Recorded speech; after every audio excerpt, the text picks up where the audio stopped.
Hi, good afternoon. This is Rebecca, Judge Post, Division 10. Just checking in to see if any of the parties that are on WEBEX currently is Christopher Anderson. That would be me. Okay, perfect. Thank you so much. I'll go ahead and let the judge know, and we'll get started here in a few moments, okay? All right, thank you. Thank you.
Okay, we are back on the record. This is 21 CR 4840. We are here for the sentencing for Christopher Anderson. Let me start with appearances for the people. Jen Freeberg for the people. Okay, thank you. And then, do I have Mr. Anderson? You have Christopher. Okay, thank you. Welcome, Mr. Anderson. And then, I see I have the victim and advocate. And so, for the sentencing, I will note that there is a conviction. It's only for a level 2 misdemeanor. Let me just make a quick record on that. Bear with me for 1 second. And I will note that Mr. Anderson has permission to appear by WEBEX today.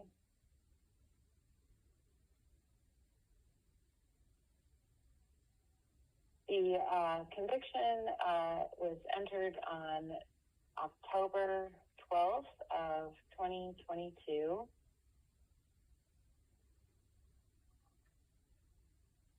Following a jury trial where Mr. Anderson was acquitted of the level 3 burglary, level 3 felony burglary,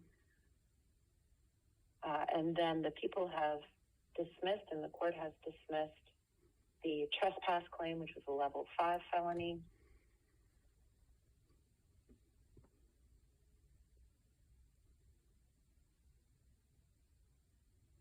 And the count, the level 2 misdemeanor count is count 4 for violation of a protection order. And I believe during the trial, the people also dismissed count 3, which was for obstructing a peace officer. Yes. So the only sentence today is on count 4, violation of a protection order, which is the only conviction, level 2 misdemeanor under CRS 186803.5, 1A. And I will start with the people. Ms. Freeberg? Your Honor, I believe Ms. Howell also wants to make a statement for the court. Okay. The people are asking for 2 years of supervised probation with whatever screens and treatment probation thinks is appropriate. We are also asking that the protection order stay in place during that time. Okay. And no additional jail? Our office is not seeking any additional jail. Okay. Ms. Howell, is there anything you wanted to tell me? Before we start, I'd like to object to having a statement done by the alleged victim, as, again, she was not in the state, she is not party to the matter, and she is not named on the protection order. In fact, the house is the only thing on the protection order, so I don't know, and I don't acknowledge Miss Howell's being a part of this or even having a say in the matter. Okay, and so, what about that she's not named on the protection order? I'm looking that up. I don't think that's correct. Okay. Can you get me a copy of that? Okay. I think what he's referring to is that, so I'm looking at the protection order now. Okay. That was... The protection order specifically names within 100 yards of my house, 1408, which is Willow Lane. Okay, hang on a second, Mr. Anderson, because I don't have access to the protection order, so I'm having my clerk print it out for me so I can take a look at it, okay? Well, I see what he's saying as far as that goes, but it also references any witnesses or parties to the case. Obviously, Ms. Howell is a witness to the case. I don't see that she, and maybe there's another protection order that I'm not seeing. The one I'm looking at is from August 31st, 2021. And again, that just lays reference to the house and nobody else. And Ms. Howell cannot be a witness as she was not there. Hang on one second. Oh, wait, here's an amended. Let's see. This one is dated August 31st, 2021. Then it gets amended. And it is amended? Well, let's see. On October 6th, 2021, it got amended to add Ms. Howell's name to it. And okay, yes. So I'm sorry, that have her added. I mean, she's on the protection order. That amendment was made by you in this court, and that was following my arrest. And so this has nothing to do with the actual original charge, nothing at all.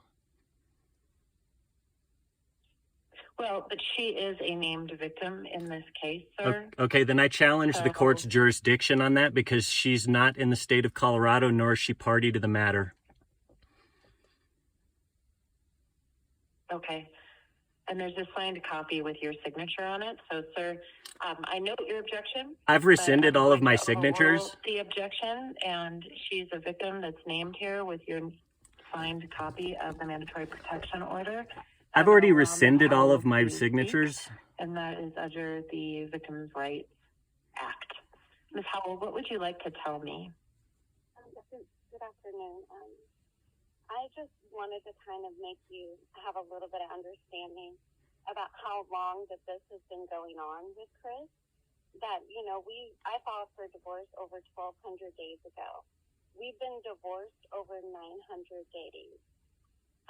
He also has an active warrant for his arrest in the state of Kansas for violation of that mandatory protection order, the one that you just referenced.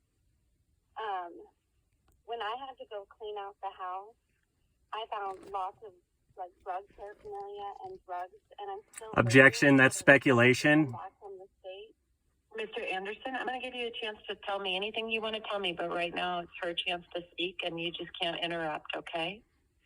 No, it's not okay. Thank you. And I know that the information wasn't presented to you in the court. However, I have lots of proof of lots of pipes and other things. And one of the hardest things is knowing that our child was there just a few weeks prior to him being in that house.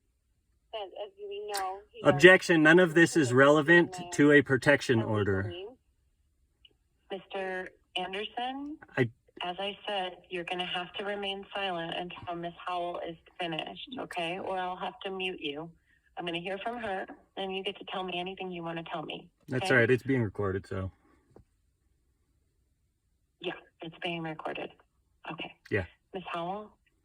Thank you. And I also just wanted to say that, he's just using the judicial system in every way that he can to continuously harass me, anybody who has any interest and has helped me throughout this process. He also harasses the court, and it has been a very long and tiring ordeal with him, and I just wish that whatever his sentencing is provides him the help that he needs, and that we can all move forward. And it's just been really hard having to bite my cheek and just listen to him abuse me through not so much recently, but messages, email, and through the endless filing of court proceedings. And I don't know if I really have much more to say. Okay. Thank you, Ms. Howell. And you know I don't have any jurisdiction over your domestic matters. Yes, I know. Okay. Okay, now, Mr. Anderson, this is your time to tell me anything you'd like to tell me. Well, for starters, it's hearsay for anything that she had to say about some alleged pipes or marijuana paraphernalia in a state where that's legal, first off. Secondly, she has a protection order, which she just stated was your protection order issued in the state of Colorado, that she has frivolously attacked me on the state of Kansas, who issued orders against me, which is a violation of federal law because neither you nor the state of Kansas's court has jurisdiction intrastate, in which you both have pulled that jurisdiction somehow. Mrs. Howell was the one that cheated. That came out during not only this trial that we went to twice with two separate individuals, and she's trying to allege that I'm the one that perpetrated all of these court hearings, when in fact it's her who followed through and perpetrated all of these court hearings.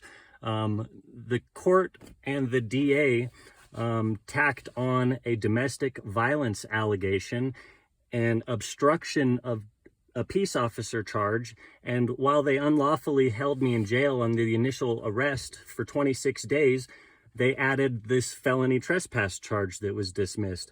So this is all under Mrs. Howell's recommendations to the court and to the DA's office. I'm not here recommending that the court impose all these unconstitutional fines and fees against me. That would be ignorant. The courts then imposed an Eighth Amendment violating excessive bail of $50,000 cash only on the bond, in which until that went before your court, that was a cash only bond, and then you changed it to a cash surety or property bond.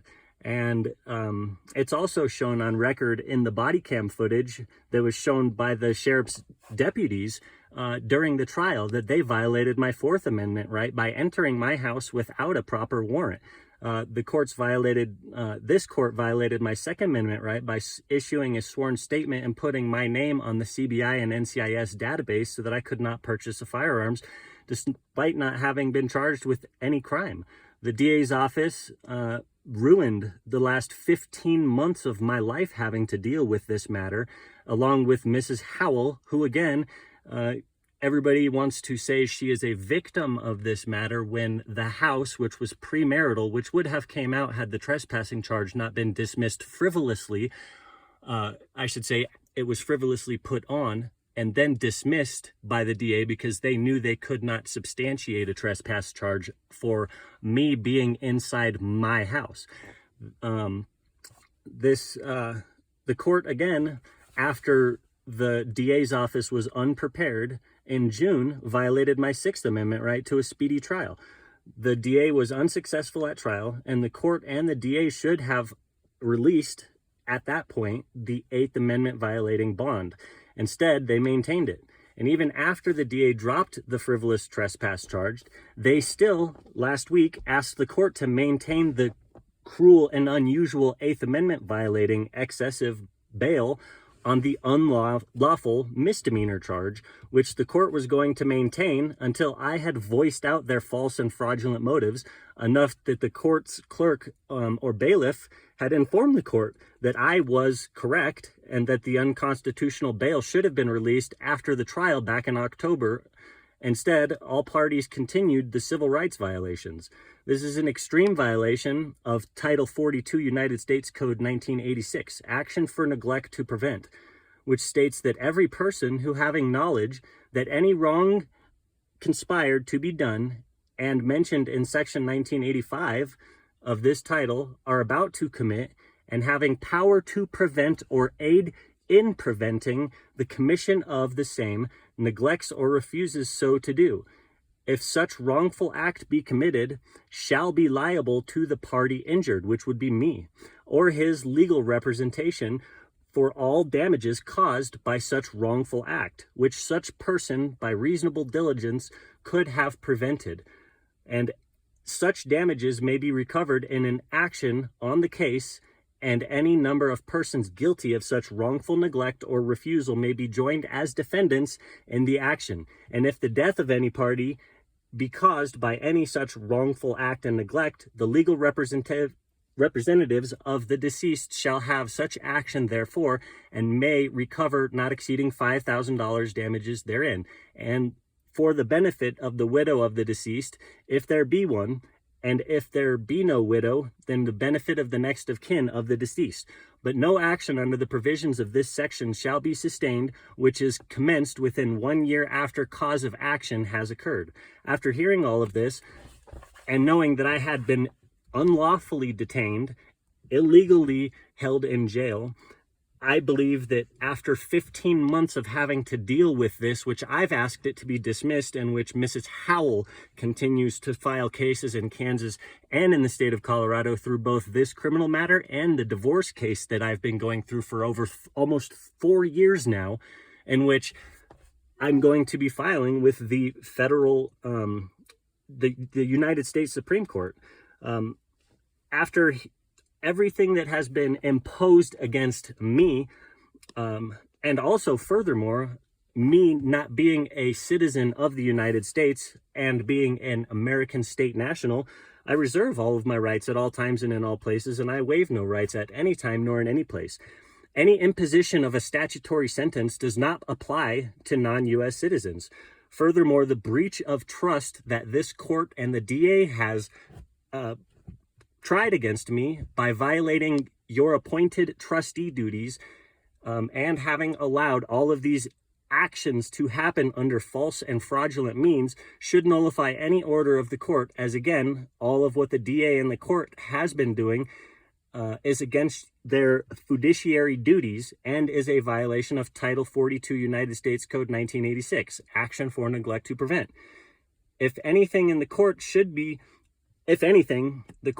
providing restitution and ordering reasonable attorney fees for me for having to deal with this matter, not only for an excessive amount of time, but because I had to even deal with it at all. That being my house, which would have came out during the trespass trial had it gone to trial, but the DA had to drop that because it was frivolous. They could not continue on after they had already tried to tack on a trespass charge after the fact, which is why the bondsman only had a burglary F3 charge, which I proved to the court last week during the pretrial readiness. So I think that their word is not, what's the word I'm looking for? It's all they're trying to do is make it sound like I'm the one that has the issue and I'm the one that has the problem, when I've proved throughout the entire case and the entire matter and the entire trial and the whole entire time that I'm not the one that is perpetrating or pushing or pursuing these frivolous matters and charges. Emily Howell in Kansas is, again, not a resident of the state of Colorado, who is a U.S. citizen under your jurisdiction, but me being not a U.S. citizen and an American state national, not under this court's jurisdiction, which I've already established several times under common law that the court doesn't care about. This matter should be dismissed and dropped, all of it.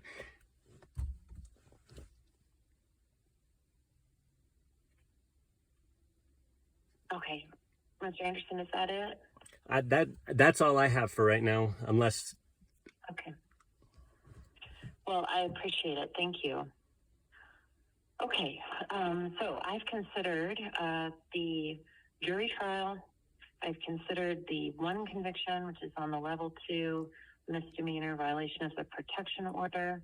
I'm assuming you're not asking for restitution on that issue. That's correct. Okay. I've considered the statement from Ms. Howell. I've considered the statements from the people, as well as Mr. Anderson's statement.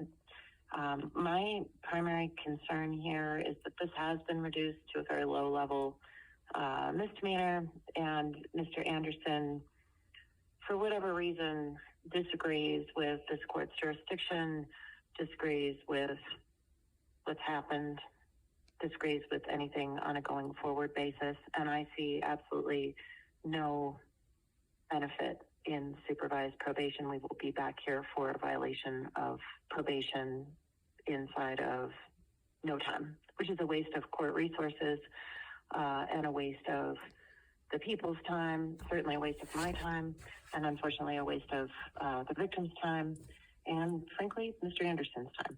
So what I'm going to do is order 6 months of unsupervised probation, and the only condition of the unsupervised probation is that, Mr. Anderson, you cannot commit any additional crimes. That's it. And the protection order, which is a no contact. And the protection order will remain in effect, and you cannot violate the protection order, which means, and I just want to make clear, no contact with Ms. Howell. No contact with Ms. Howell, direct or indirect, for 6 months. I'm sorry. I have a daughter. How am I supposed to deal with that when 6 months is up, if you have not violated any criminal laws, if you have not violated the protection order, I have joint custody. Then you're hang on one second, and I'll ask if you have questions, okay?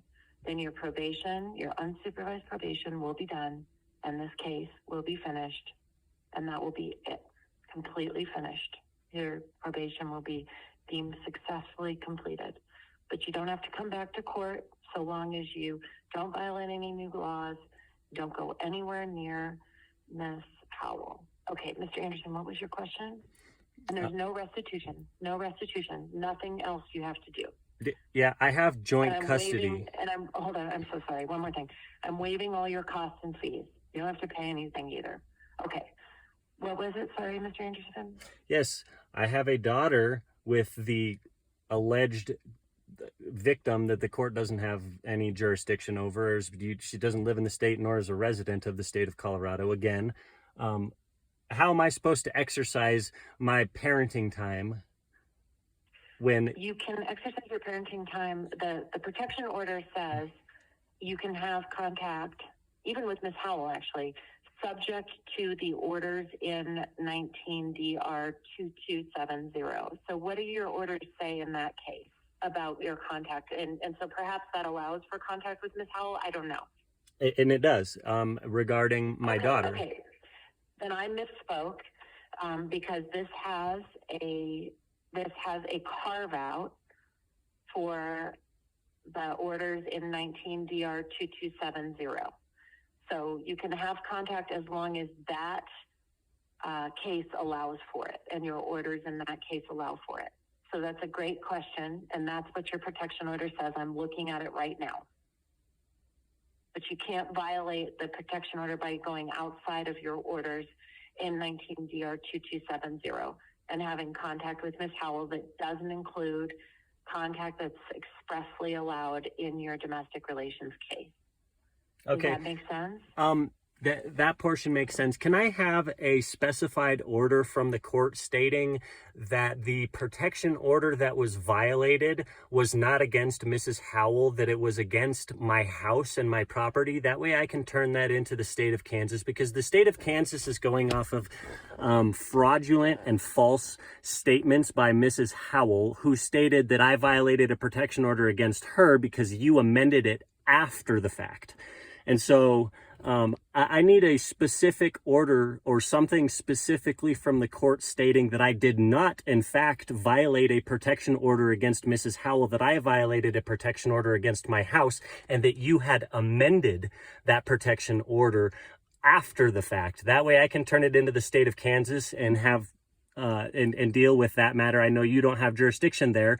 However, the state of Kansas is going off of Mrs. Howell's, again, fraudulent and false statements stating on your order that I violated a protection order against her, which it wasn't. It was a protection order that you amended way after the fact, in which Miss Howell then turned over to the state of Kansas in order to frivolously gain that warrant that she had misspoken of in court when she gave her testimony or her statement to the court. So is that possible? If I could get something from the court? Okay, hang on a second. I don't know anything about this Kansas case. Hang on. What is this all about? My understanding of the matter is that Ms. Howell was trying to... Okay, Ms. Howell, tell me what this is. I don't know what's happening in Kansas. Yes, Your Honor. That mandatory protection order that was issued, Chris continuously violated it, and I had to file multiple police reports. And due to his language, and they decided to pick up a charge due to him violating that protection order. This one in this case? Correct. Yeah, the one that I'm named as the victim. So after the fact, again, Your Honor. No. So they're prosecuting in Kansas? Correct. Yes. And he's trying to manipulate you into saying something to try to say that that's not valid. However, no, I don't have anything before me to modify the protection order. The original protection order was modified in September of 2021. That was September 20th of 2021. That was modified because somehow, mistakenly, Ms. Howell wasn't added to the protection order. So that's the protection order that was in effect at the time of the trial. That is the protection order that the jury found that you violated, Mr. Anderson. And that is the protection order that is still in effect. And Your Honor, my understanding is actually it was a violation of protection order with regard to the house. Well, that was the one issued by the DR judge, the protection. That's what he was found guilty of violating. Oh, I'm sorry. Protection order. Okay. The DR case. Oh, so he wants a finding.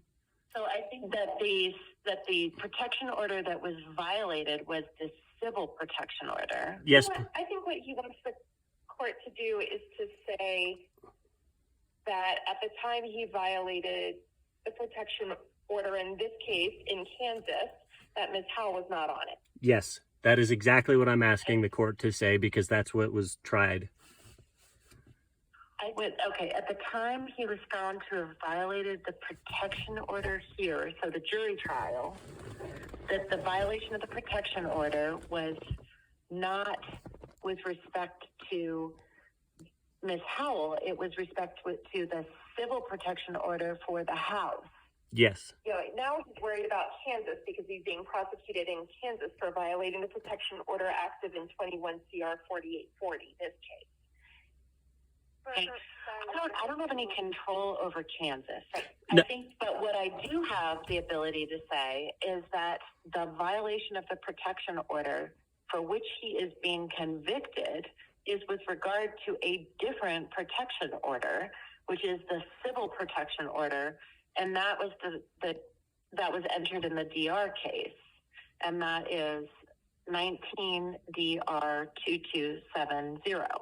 So what I will put in the minute order, if this is helpful to you, Mr. Anderson. I'm sorry, Your Honor, I don't mean to interrupt. I apologize so much. Mr. Anderson, after that protection order, the mandatory protection order was issued, he violated it in the state of Kansas. Well, you can deal with that in Kansas. What Mr. Anderson is asking is for me to clarify on the record, and I'm going to do that because I was confused about this as well. So the jury has found a violation of the civil protection order in 19 DR 2270, which was the subject of the charge. Hang on one second.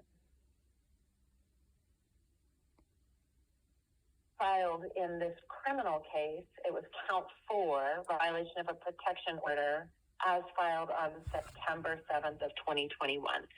In our case here in El Paso County, there is no conviction of, or even an allegation of violation of the protection order with respect to Ms. Howell. the protection order entered in 21 CR 4840.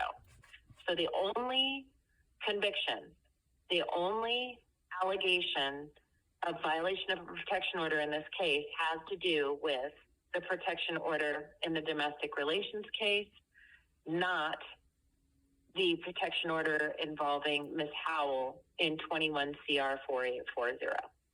I will clarify that for the record. And Mr. Anderson, does that alleviate your concern? Absolutely, because now I can turn that into the state of Kansas, because she has used your order in order to gain a frivolous protection order in the state of Kansas. So yes, that does help, and that does clarify exactly what happened so that I can prove that in another separate court. Thank you.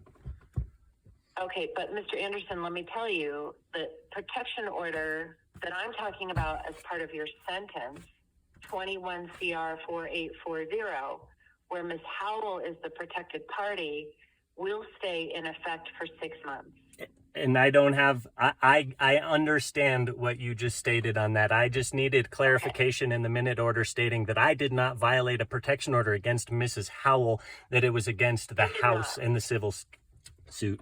There is no allegation, and I'll make this really clear in my minute order, there is no allegation that you violated the protection order in this case, 21 CR 4840. The allegation and the conviction is with regard to the DR case and the house. Thank you. Okay.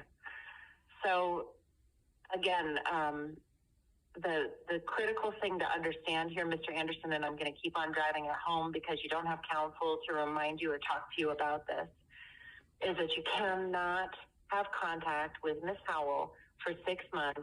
The protection order still is in effect, except if you are allowed to have contact under your 19 DR 2270 domestic relations orders. Does that make sense to you? I understand that. Okay. You also cannot, you are on unsupervised probation. You cannot break any laws for the next 6 months or your probation will be revoked. Do you understand that? I get that, yes. Okay. And then finally, I need you to keep your address up to date with my court, with the court, if you move. Okay. The reason that that's important is at the end of 6 months, we may need to find you just to confirm that everything's okay. And if I can't find you, it's your job to keep your address up to date. And if I can't find you, unfortunately, the only way to find you is to issue a warrant, and I don't want to do that. Okay. Can I ask what the court has on file for my for two things, an email address and also the address? Sure. So which is Willow Lane address? That's the house that's in question. I don't have a physical address. I can give a P.O. box. Okay, what's your mailing address?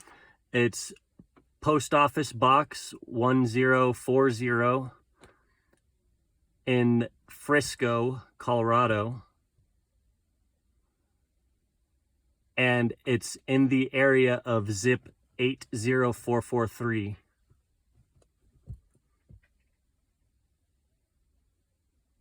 Okay, and what's your email address? That would be... And while you're saying this, my clerk is putting it in, so it's current, okay? Okay.